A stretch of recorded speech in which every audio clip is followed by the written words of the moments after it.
He's as precious as apple pie, my mother-in-law Nancy exclaimed the first time she laid eyes on my newborn son. She lavished him with so much affection that it was obvious how deeply she loved him. She even eagerly looked after him when I was at work.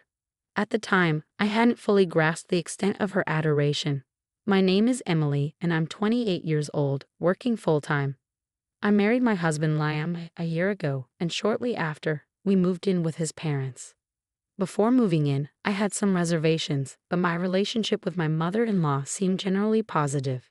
She even helped us with household chores, which was appreciated since my husband and I were both juggling busy work schedules. However, there was one aspect that troubled me: her constant inquiries about our plans to have children. "It's been a year since you got married. Aren't you planning on starting a family soon? You're not getting any younger, you know." These daily remarks were beginning to weigh heavily on me. Though I wanted children eventually, we had financial considerations to address first. From my perspective, a year of marriage was still just the beginning, and I wanted to ensure we were financially stable before starting a family. It was clear my mother-in-law was eager for grandchildren, but her persistence was adding unnecessary pressure. One evening, after Nancy had gone to bed, I decided to broach the topic with Liam. "She keeps bringing up the topic of kids. How do you feel about it? Her daily remarks are putting a lot of stress on me," I confided. Liam seemed taken aback, apologizing for not realizing how persistent his mother had been. He assured me he would talk to her about it. Then he proposed something. "Not because Mom is pushing us, but should we start thinking about having a child? My upcoming promotion might lead to a salary increase, which could give us more financial flexibility. Plus, it might be wise to try for a baby while you're still young, Emily," he suggested. Liam wasn't pressuring me, but he wanted us to consider the idea more seriously. "If your salary is going to increase, that might be a good idea. I'll think about it, but for now, please speak to Nancy about giving us some space." I agreed, requesting time to consider our options. A few days later, Liam spoke to his mother, and thankfully, her constant prodding eased. The topic of having children stopped being a direct conversation, and my stress levels gradually decreased. Once things calmed down, I found myself more open to the possibility of starting a family. A few months later, Liam and I agreed to wait for his promotion to be confirmed before trying for a baby. Half a year later, everything fell into place, and I found out I was pregnant. We were overjoyed, but no one was more thrilled than Nancy, who had been eagerly waiting for the moment she could become a grandmother. Every day, she was restless with excitement, constantly checking in on me, which was endearing. Although I hadn't appreciated her earlier impatience, I understood her eagerness to welcome a grandchild.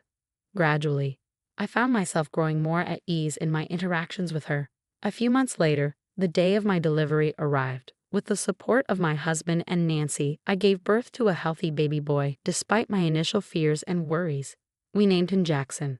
Holding our little son brought me an indescribable sense of joy. After the delivery, I took parental leave to focus on caring for our newborn. As a first-time mother, I was learning the ropes of child rearing, which proved more challenging than I had anticipated. Nonetheless, the joy of having Jackson far outweighed the difficulties, and I treasured every moment with him. Time seemed to fly by, and before I knew it, Jackson was nearly a year old, and my parental leave was coming to an end.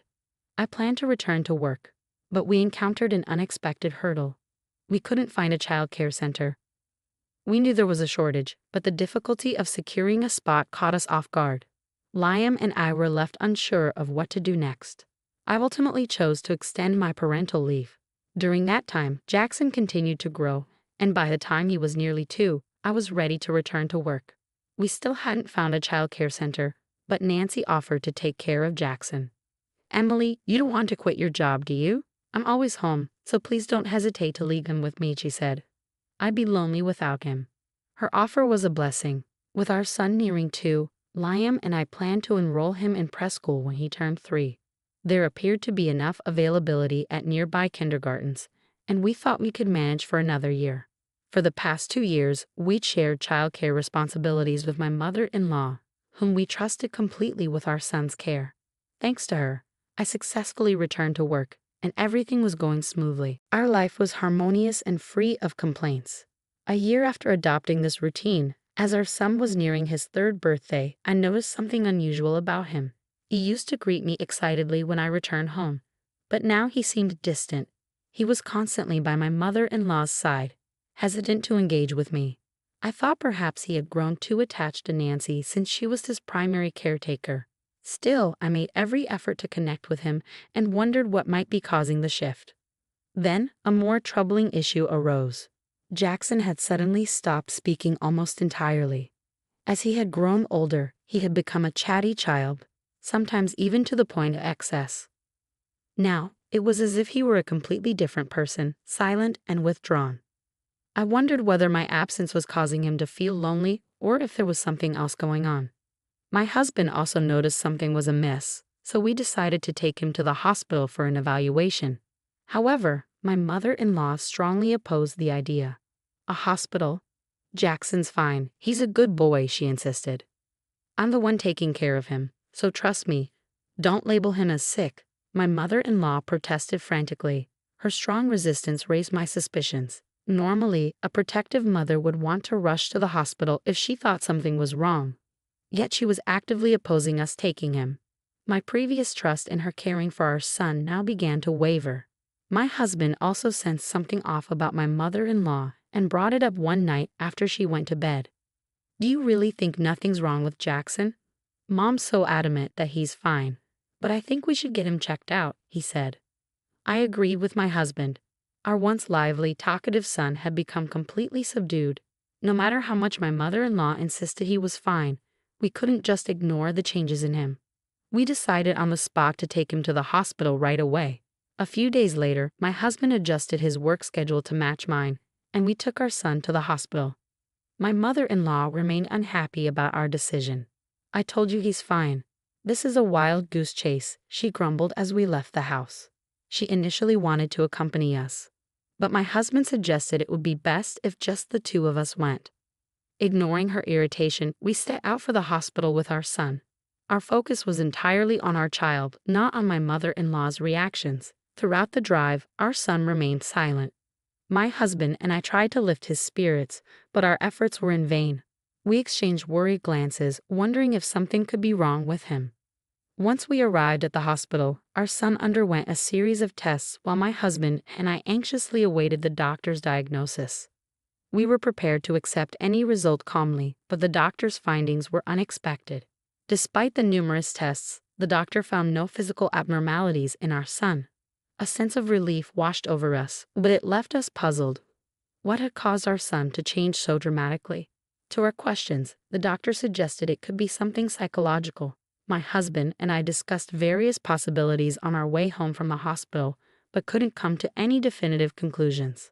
As soon as we arrived home, my mother-in-law, as if lying in wait, immediately asked about the test results. When we told her there were no physical issues, she responded with a triumphant, "See, I told you so." We deliberately refrained from mentioning the possibility of a psychological aspect, knowing she would likely cause a fuss over it. From then on, my husband and I paid even closer attention to our son, keeping a watchful eye on his behavior and well-being. I made an effort to return home from work earlier than usual to spend more time with our son. My husband did the same, making an effort to converse with him more often and share activities like bath time, hoping to establish a strong bond and better communication.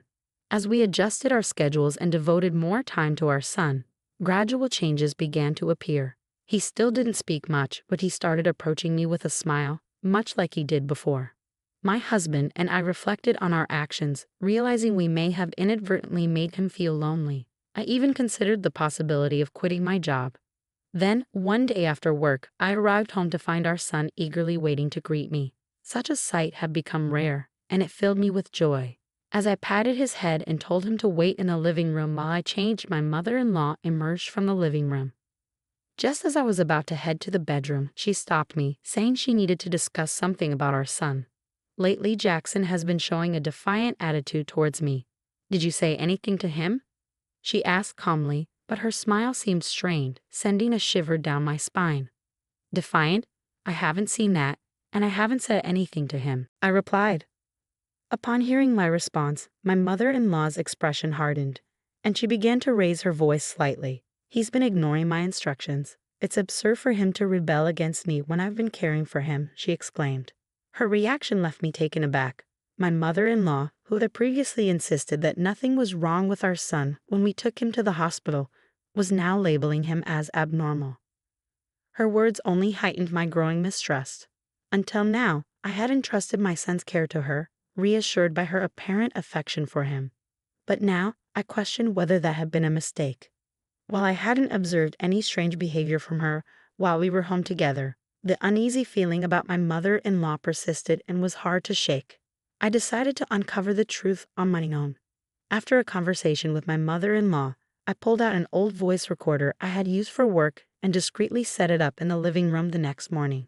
Spying on my family made me uneasy, and I feared my husband might disapprove, so I kept the plan to myself.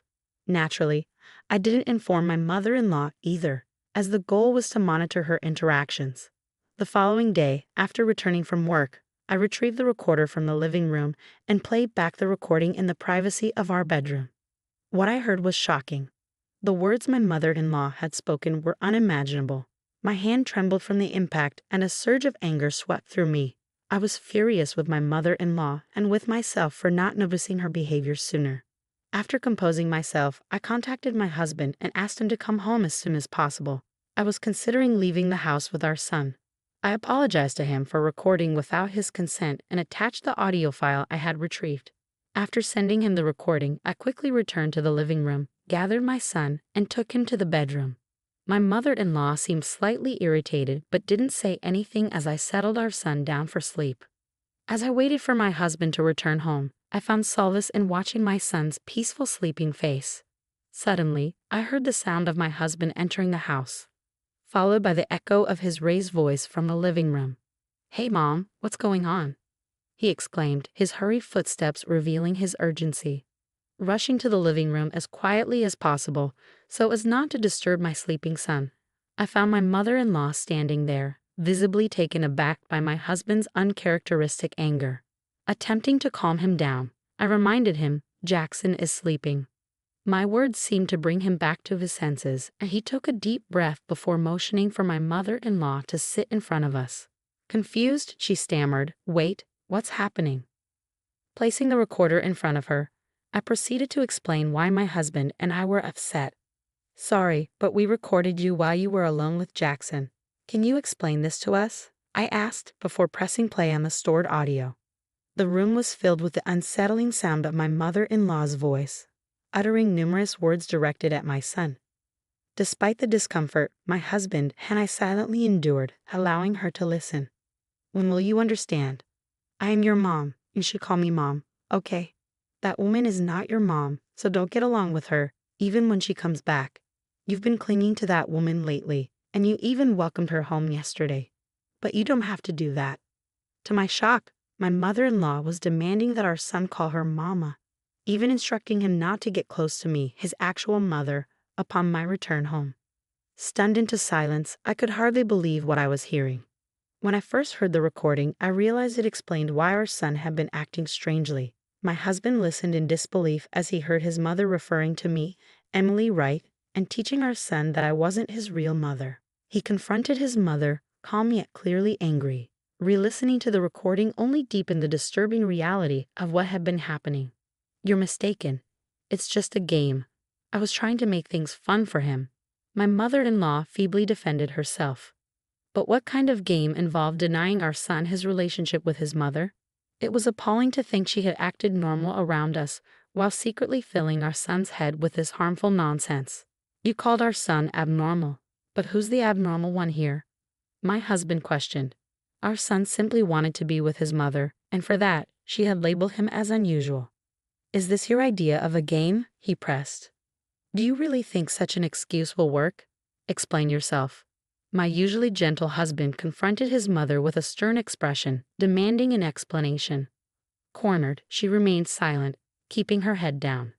Finally, my husband, losing patience, slammed the table. "We cannot allow someone who acts so irrationally to be near our son. We're leaving this house." Upon hearing this, my mother-in-law's demeanor changed. She quickly looked up in alarm. "Leave? What do you mean? You can't." She started apologizing profusely, realizing what our departure would mean for her life. Losing access to her grandson and our financial support would put her in a difficult position. I felt deep contempt when she only seemed concerned about her situation once her comfort was threatened. Do you think an apology can fix this? Do you understand how our 3-year-old son felt? I said, tears welling up at the thought of our son's emotional distress. My husband's eyes were red with anger and sadness as he turned his gaze on his mother.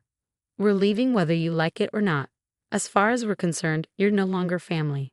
With that, he took my hand and we went to our room to pack. We took our sleeping son and left the house. As soon as we were outside, my husband apologized for his mother's behavior, but I couldn't place all the blame on her. We should have noticed earlier and kept him away from her, I said. My husband agreed, murmuring his acknowledgement. But the decision to cut ties with my mother-in-law was one we had to make for the well-being of our son. It was clear the situation was harming him, and we needed to act. As we talked, we hailed a cab and headed for my parents' home, ready to start a new chapter for our family. Before confronting my mother-in-law, I had reached out to my parents for support, and they welcomed us warmly. At my parents' house, my husband spoke gently to our son about his grandmother and listened to his side of the story. However, as expected, our son remained silent, possibly hiding a deeper hurt. Let's give him time to talk when he's ready, we agreed, aiming to keep him calm while considering counseling for him. Jackson, I'm sorry. From now on, it will just be the 3 of us, Mom, Dad, and you. You don't have to worry anymore, my husband said, gently patting our son's head. Then, in a small voice, our son spoke, I don't like Grandma. Surprised, I reacted, Jackson, can you talk? Both my husband and I held back tears as we waited for our son to share more. With our reassurance that he wouldn't be living with his grandmother anymore, he slowly opened up about his fear of her anger and her attempts to convince him I was a wicked demon. He shared his confusion and his struggle to understand how to reconcile this love for both his parents with his grandmother's behavior. Listening to him speak, I deeply regretted trusting my mother-in-law and prioritizing work. My husband and I apologized to our son and reassured him that from now on, it would just be the 3 of us together, and we would protect him. We lived with my parents until we found a new home, and without my mother-in-law's interference, our son gradually regained his cheerful self and resumed speaking normally with me. Seeing his smile return filled me with relief and gratitude. My husband regularly received messages from his mother begging us to return, but he never responded. I used the blocking feature on my phone to avoid her messages. Recently, my husband went back to his parents' house alone to retrieve our belongings. He said he completely ignored his mother, who cried like a child. Even seeing her in such a state, I felt no sympathy. My husband declared that protecting our family was his priority, and he would not tolerate anyone, even family, causing us harm. I was deeply grateful for his quick actions to protect our son. Living with my precious family is my greatest happiness. Eventually, my husband severed all contact with his mother, and we moved to a new home. We arranged with a relative to notify us if anything happens to her, and according to them, she's become increasingly depressed, spending her days alone in her large house. Meanwhile, we moved to a secure condominium and began our new life. I left my job to spend more time with our son, and together, my husband and I focused on supporting our son's mental health. As a result, our son seems back to his energetic self. Sometimes he can be a handful, but I find it endearing. I want to continue watching over my husband and son to ensure that our son never has to endure such difficulties again, as that is our greatest happiness.